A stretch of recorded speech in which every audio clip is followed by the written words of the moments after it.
Roles contains permissions that handle both the organizational and entity level.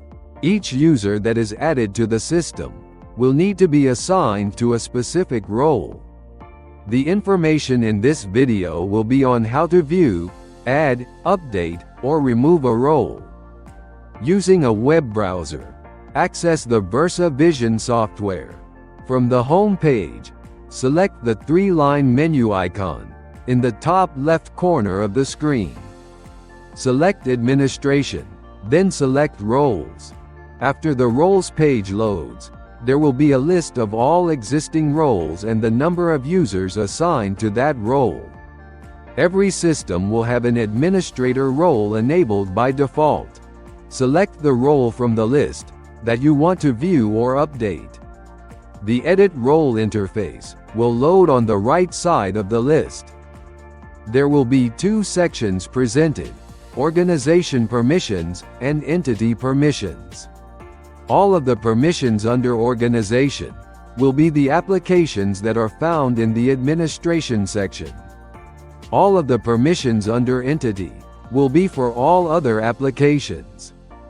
To enable or disable an entire application, check or uncheck the box next to the heading.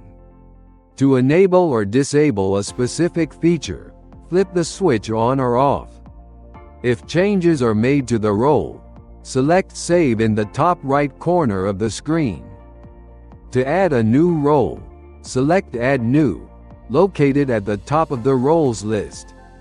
The Add Role interface will load on the right side of the list. Select the Name field. Enter a name for the role. We suggest naming the role for the users that will be assigned to it. Follow the same steps shown in editing. Enable the permissions needed for the role being created. Enable the entire application or the individual features needed. Once the role has been named and all permissions have been set, select Save in the top right corner.